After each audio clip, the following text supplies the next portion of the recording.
O Senhor esteja convosco. Proclamação do Evangelho de Jesus Cristo, segundo São Lucas. Glória a vós, Senhor. Naquele tempo, Jesus entrou num povoado e certa mulher de nome Maria, ou Marta, recebeu em sua casa. Sua irmã, chamada Maria, sentou-se aos pés do Senhor e escutava a sua palavra. Marta, porém, estava ocupada com muitos afazeres. Ela aproximou-se e disse: Senhor, não te importas que minha irmã me deixe sozinha com todo o serviço? Manda que ela venha me ajudar. O Senhor, porém, lhe respondeu: Marta, Marta, tu te preocupas e ainda ou andas agitada por muitas coisas. Porém, uma só coisa é necessária. Maria escolheu a melhor parte e esta não lhe será tirada. Palavra da salvação. Glória a vós, Senhor.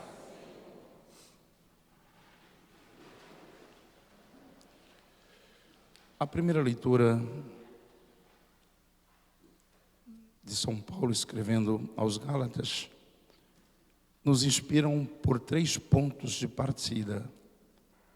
Primeiramente, que ele é consciente de que fazia um progresso no judaísmo, foi o seio, o berço de onde ele veio.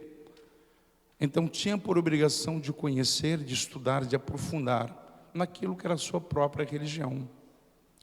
Portanto, ele diz que fez caminhada, aprofundou nesses ensinamentos. E ele diz que até com excesso ele se desdobrou em cima disso. Mas depois tudo foi devastado quando foi abordado por Jesus. Quando Jesus então lhe chamou, então concedeu o dom da conversão. Esse é o primeiro ponto. Se para Paulo fazer uma caminhada no judaísmo era para aprofundar mais, para conhecer, nós, como inspirados também para este segundo dia desta novena preparatória, até que ponto nós vivemos simplesmente nas bordas, ou vivemos na periferia da igreja em que nós estamos, ou até que ponto nós concedemos a nós próprios a conhecer melhor. É aquilo que eu costumo dizer: quanto mais nós conhecemos, mais nós apaixonamos, mais nós amamos. E se isso não se está dando tanto, seja em relação a Maria, seja em relação a Jesus, a igreja no qual nós participamos, é porque o nosso conhecimento, ele ainda deixa muito a desejar. E não é falta de revelação de Cristo ou do Espírito Santo, mas talvez nós próprios que colocamos entraves, nós próprios que com preguiça ou se não com comodismo, não permitamos tanto a nós aprofundar, para nós conhecermos mais, para nós amarmos mais e vivermos, como ontem nós celebramos os proto-mártires da igreja no Rio Grande do Norte, e que derramaram o seu sangue justamente para lavar, ou se não para regar, melhor dizendo, a própria terra, isso com o sangue do Cordeiro, da luz daquilo que foi o sangue do Cordeiro. Depois São Paulo continua dizendo que embora, mesmo na condição de convertido, então agora tem uma grande força, um grande poder, sem a timidez que falava o Evangelho de São Lucas no domingo, que pode nos tirar de sermos coerentes à nossa própria fé. Então, tinha muitos motivos dele então andar para trás. Porque se ele antes era perseguidor dos cristãos, todo momento e todo lugar que ele chegasse, então era muito óbvio que as pessoas abriam um clarão, as pessoas fugiam de Paulo. Para todos os efeitos, ele continua sendo nosso perseguidor. Portanto, mesmo na condição de inspirado por Deus, tendo essa certeza de que alguma coisa poderia lhe impedir de levar a boa nova, mas não permitiu com que o espírito de timidez tomasse conta dele. E o terceiro ponto de reflexão é em relação ao nosso próprio batismo, quando nós meditávamos ainda há pouco, durante as nossas orações diante de Nossa Senhora, que é do batismo, né? Então, Paulo também é consciente disso, de que dentro daquela missão que recebemos quando batizamos, ide por todo mundo e pregai ou levai a boa nova, batizai todos em nome da Trindade Santa. Então esse mesmo batismo Paulo não teve medo de ir para a região de tantos e tantos lados para pregar o Evangelho. Então vai para a Judéia, depois volta para Jerusalém, vai para a Galácia, vai para outro lado, tudo sem medo, porque ele é consciente de que ele foi chamado para levar a luz, levar a boa nova a toda criatura. Esses 3 pontos poderíamos extrair desta primeira leitura, nesse segundo dia que serve para esse segundo degrau que nós subimos da nossa novena. Primeiro, consciente da nossa missão, que temos que buscar conhecer mais, para sermos mais fortalecidos na graça de Deus. Hoje, o mundo não nos permite nós ficarmos nas bordas, termos aquele conhecimento. Quem é Deus? Deus é um ser supremo. E daí? Por que nós falamos que Nossa Senhora é virgem? Então nós não temos argumento. A igreja sempre falou e eu acredito. Não, tem um argumento para ti, para dar esse argumento a outras pessoas que vivem na ignorância. Por isso então que é necessário que nós aprofundemos, para nós conhecermos mais, para amarmos mais e defender a nossa própria fé, a fé que professamos. É o primeiro ponto. O segundo, São Paulo repetindo de novo, justamente sem medo, não permitir com que o espírito de timidez tome conta de nós. Não vamos nos permitir de que uma luz que o Senhor nos concedeu, que nós coloquemos debaixo da mesa, ou de uma tampa, ou de um balde, mas que nós coloquemos acima, para que de fato a luz do Senhor possa refletir no coração de tantos. E o terceiro ponto, nesta missão, dizia hoje de manhã, observando na Fontes, de que Santa Teresinha nunca saiu do convento. Primeiro dia do mês, nós celebramos como mês missionário.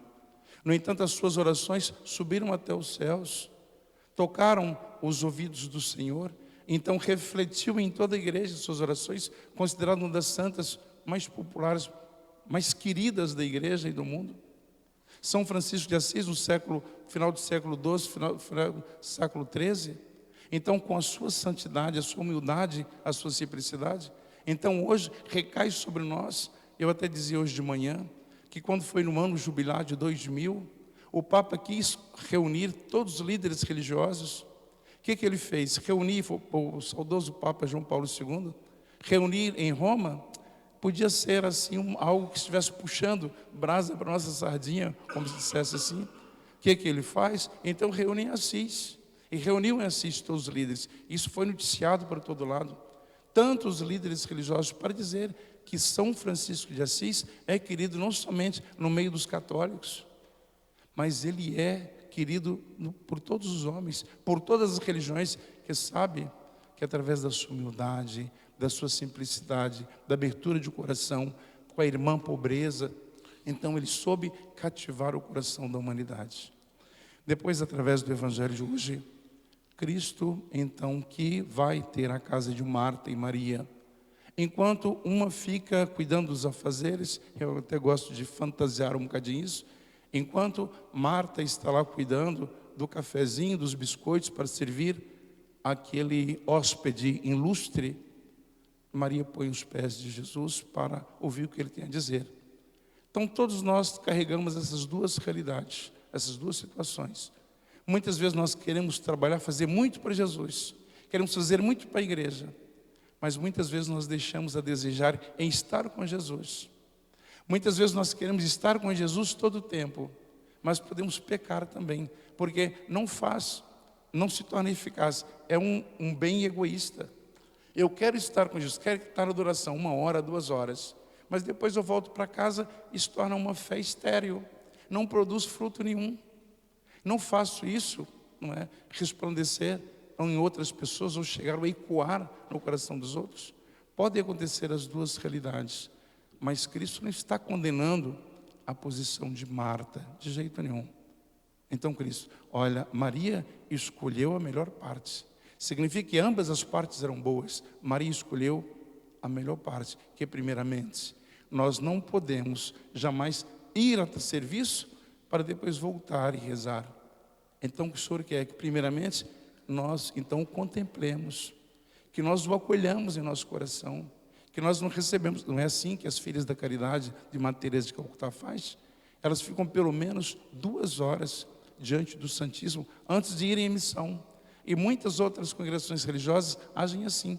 Primeiramente, isto aos pés do Mestre, para então meu trabalho ser frutuoso, meu trabalho ser eficaz. Muitas vezes nós invertemos a situação. Então muitas vezes eu quero trabalhar, depois eu venho para os pés do Senhor. E às vezes quando não dá certo, eu nem venho.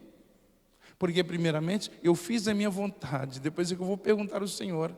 Então alteramos aqui a realidade e a situação, para dizer que primeiramente nós vamos aos pés de Jesus, como Maria.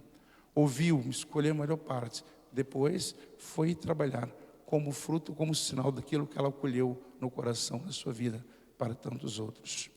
Penso ser mais este ponto de meditação para esse segundo dia da nossa novena, à luz daquilo que Nossa Senhora nos ensinou, a serva do Senhor, estar a serviço do Senhor, ouvindo, guardando tudo no coração e fazendo-se ecoar, como ecoa até hoje no coração da Santa Igreja Católica Apostólica, no nosso coração, que somos ou que é mariano, ou que somos, não é, e amamos muito Maria, por ela ter dito o seu sim e por ter permitido com que fosse destruída a antiga Eva e restaurada a nova ela nela, para que nós possamos vivenciar os mistérios de Deus através então da vida transmitida às nossas vidas. Que assim seja.